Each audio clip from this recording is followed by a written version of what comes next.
हाँ जी, नमस्ते सबको, राधे राधे। ऑनलाइन क्लास में एक बार फिर आपका स्वागत। आज कक्षा 9 विषय गणित के अंतर्गत हम अध्याय 13 पृष्ठीय क्षेत्रफल और आयतन, जिसके अंदर हम प्रश्नावली 13.8 है उसका छठा प्रश्न है, इसके बारे में अध्ययन करेंगे। ठीक है ना। अब इस प्रश्न को हल करने से पहले क्या आप सब लोग अब तक इस प्रश्नावली से संबंधित आए सूत्रों को याद कर रहे हैं कि नहीं कर रहे हैं? याद कर रहे हो ना? तो सबसे पहले सूत्रों को याद करना है, ठीक है। और दूसरा HW जो भी दिया गया इस प्रश्नावली से संबंधित, वे भी आप सारे के सारे HW की कॉपी में भी हल कर रहे होंगे, करते हो ना? तो HW भी बराबर हल करना और सूत्रों को भी बराबर याद करना, ठीक है। अब इस प्रश्न को अपन हल करना है। इस प्रश्न को कैसे हल करेंगे, कौन सा सूत्र यहाँ काम में लेंगे, इसके बारे में अध्ययन करेंगे, ठीक है। अब प्रश्नावली आपके 13.8 है उसका छठा प्रश्न, ठीक है। अब प्रश्न आपका इस प्रकार है कि एक अर्धगोलाकार टंकी 1 सेंटीमीटर मोटी एक लोहे की चादर से बनी, यदि इसकी आंतरिक त्रिज्या 1 मीटर है तो इस टंकी के बनाने में लगे लोहे का आयतन ज्ञात कीजिए। ये आज का प्रश्न है। अब आप इसमें देखो, सबसे पहले तो टंकी कैसी है, अर्धगोले के आकार में है और उसकी मोटाई अपने को दे रखी है 1 सेंटीमीटर, ठीक है। दूसरा अपने को इसमें आंतरिक त्रिज्या दी हुई है 1 मीटर और अपने को ज्ञात क्या करना है, टंकी बनाने में लगे लोहे का आयतन बराबर ज्ञात करना, ठीक है। तो आप देखो, सबसे पहली शर्त के अनुसार तो टंकी कैसी है आपकी, अर्धगोलाकार है। दूसरा उसकी मोटाई कितनी है 1 सेंटीमीटर। आंतरिक त्रिज्या अपने को दे रखी है 1 मीटर। अब आंतरिक त्रिज्या को हमने क्या है R2 के नाम से प्रदर्शित किया, ठीक है। आंतरिक त्रिज्या इसको हमने किससे लिखा है, R2 के नाम से, लेकिन अपने को 1 मीटर दे रखी है, ठीक है। इस 1 मीटर को हम क्या करेंगे, पहले सेंटीमीटर में बदल देंगे। तो 1 मीटर बराबर कितना होता है 100 सेंटीमीटर। तो आपके आंतरिक त्रिज्या R2 बराबर कितनी हो गई 100 सेंटीमीटर हो गई। उसके बाद वापस बाहरी त्रिज्या चाहिए अपने को, तो बाहरी त्रिज्या जिसको हमने किया है R1 के नाम से लिखा है। बाहरी त्रिज्या को हमने किससे लिखा है, R1 के नाम से। अब बाहरी त्रिज्या कैसे निकालेंगे, R2 के अंदर हम क्या करेंगे, मोटाई को जोड़ देंगे, ठीक है ना। अब आपके R2 कितनी है 100 सेंटीमीटर है, इसमें हमने क्या किया, मोटाई को जोड़ दिया। तो मोटाई कितनी है आपके 1 सेंटीमीटर। तो हम क्या करेंगे, 100 में 1 को जोड़ा तो 101 सेंटीमीटर हो गया। तो इस तरह से हमारे पास में दोनों त्रिज्या ध्यान में आ गई। पहली त्रिज्या यानी आंतरिक त्रिज्या जिसको हमने R2 से लिखा है, R2 बराबर 1 मीटर थी, इसको हमने सेंटीमीटर में बदल दिया, ठीक है ना। सेंटीमीटर में इसलिए क्योंकि यहाँ पर जो आपको मोटाई दे रखी है वो मोटाई आपके 1 सेंटीमीटर में आ रही है, ठीक है ना। तो 1 सेंटीमीटर में आ रही है, प्रश्न थोड़ा आसान हो जाएगा, इसलिए हमने क्या किया, इस 1 मीटर को जो आंतरिक त्रिज्या दे रखी थी इसको हमने क्या किया, सेंटीमीटर में बदल दिया इसको, ठीक है ना, मोटाई के हिसाब से। मोटाई आपके 1 सेंटीमीटर दे रखी है, इसलिए आंतरिक त्रिज्या जो 1 मीटर दी हुई थी, प्रश्न थोड़ा आसान हो जाएगा, इसलिए हमने क्या किया, इस 1 मीटर को भी हमने मोटाई के अनुसार सेंटीमीटर में बदल दिया, ठीक है। अब आपके इसमें 1 मीटर था, तो 1 मीटर के बराबर 1 मीटर में कितने सेंटीमीटर होते हैं 100 सेंटीमीटर होते हैं, इसलिए आपके आंतरिक त्रिज्या यानी कि R2 बराबर क्या हो गया 100 सेंटीमीटर। और बाहरी त्रिज्या जिसको हमने R1 के नाम से लिखा है, तो बाहरी त्रिज्या क्या हो जाएगी आपके R2 के अंदर मोटाई को जोड़ देंगे। तो अब R2 बराबर कितना है 100 सेंटीमीटर है, तो 100 में हमने क्या किया, मोटाई को जोड़ दिया 1 सेंटीमीटर को, ठीक है ना।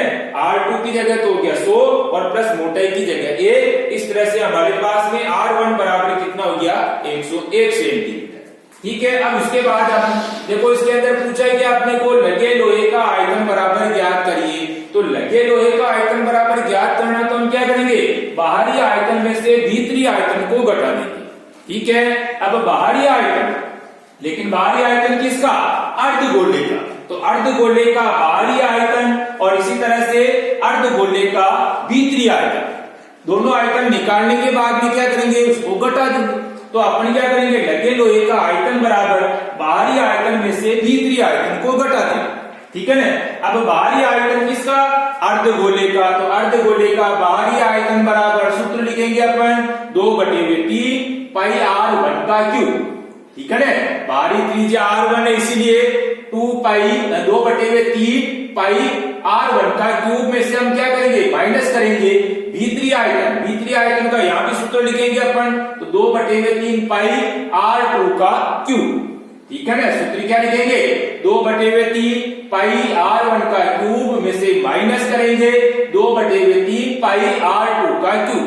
ठीक है, अब यहां हम देख रहे हैं 2/3 पाई कॉमन है, दोनों में है ना, देखो r1 है या r2, इसलिए r त्रिज्या तो कॉमन नहीं आ सकती, लेकिन 2/3 पाई और इसी तरह से यहाँ भी 2/3 पाई डबल बार हो रहा है, इसलिए कॉमन क्या हो गया आपके 2/3 पाई हो गया। तो आपके बचा क्या देखो आप 2/3 पाई तो बाहर निकल गया, जैसे यहाँ बच रहा आपके r1 का क्यूब, तो कोष्टक में लिखेंगे अपन r1 का क्यूब माइनस की जगह माइनस। इसी तरह से आप देखो यहाँ पर 2/3 पाई बाहर निकल गया, तो बचा क्या r2 का क्यूब बचा। ठीक है ना, कॉमन क्या निकल गया 2/3 पाई, कोष्टक में r1 का क्यूब माइनस r2 का क्यूब। अब अपन क्या करेंगे, सूत्र में मान रख देंगे, तब 2/3 की जगह 2/3 इंटू पाई की जगह 22/7, दोनों के बीच में कोई चिन्ह नहीं, इसलिए अपन क्या करेंगे गुणा का निशान, 2/3 की जगह 2/3 और पाई की जगह 22/7। कोष्टक में r1 का क्यूब आ रहा, r1 क्या आपके 101 है, 101 का क्यूब माइनस r2 क्या आपके 100 का क्यूब कर दीजिए। ठीक है, सूत्र में हमने क्या मान रख दिया। अब ऊपर को ऊपर से गुणा, कोष्टक के बाहर आपके 2 × 22 है, ऊपर को ऊपर से गुणा और नीचे को नीचे से गुणा, तो 22 को 2 से गुणा किया, 22 दूनी 44 और बटे हुए 3 को 7 से गुणा किया, तो 3 7 21। ठीक है, अब कोष्टक के अंदर देखो आप 101 का क्यूब आ रहा, तो 101 को पहले 101 से गुणा करना, फिर वापस जो आंसर आता उसको 101 से गुणा करना, तो इस तरह से गुणा करने पर हमारे पास कितना आ गया 10,30,301 आ गया। ठीक है ना, 101 का क्यूब करेंगे तो 101 का क्यूब कितना हो गया 10,30,301 माइनस की जगह माइनस। इसी तरह से 100 का क्यूब, अब 100 को भी अपन 3 बार गुणा, 100 × 100 × 100, पहले 100 को 100 से गुणा, फिर जो आंसर आता है उसको 100 से गुणा, तो इस तरह से हमारे पास कितना आ गया 10 लाख आ गया। ठीक है, वापस 44/21, ये तो ऐसे। अब आप देखो कोष्टक में 10,30,301 में से 10 लाख को घटा देंगे, तो यहाँ क्या बच गया आपके 30,301 बच गया। ठीक है, 30,301/1। अब आप ऊपर को ऊपर वाली से गुणा, नीचे को नीचे वाली से गुणा, तो 30,301 को 44 से गुणा किया। ठीक है ना, ऊपर को ऊपर वाली से गुणा करेंगे, नीचे को नीचे वाली से गुणा करेंगे, तो इसी तरह से अपन गुणा करने पर 30,301 को 44 से गुणा किया, तो हमारे पास कितना आ गया 13,33,244 आ गया। कितना आ गया ऊपर को गुणा करने पर 13,33,244 और बटे हुए 1 को 21 से किया तो 21। अब 21 का भाग हम क्या करेंगे 13,33,244 में देंगे, तो हमारे पास में कितना आ गया भाग लगाया, भाग किसका लगाया 21 का, तो हमारे पास में आया 63,487.809 सेंटीमीटर क्यूब। तो ये क्या आ गया हमारे पास में लगे लोहे का आयतन बराबर, यानी कि अर्धगोलाकार टंकी को बनाने में जो लोहा लग रहा है उसका आयतन अपने को पूछा है, तो लगे लोहे का आयतन बराबर कितना आ गया 63,487.809 सेंटीमीटर क्यूब। ठीक है ना, तो इस तरह से हमने इस प्रश्न को हल करने की कोशिश की है। तो इसमें अपने को करना क्या है, लगे लोहे का आयतन निकालने के लिए अपन क्या करेंगे बाहरी आयतन में से भीतरी आयतन को घटाना।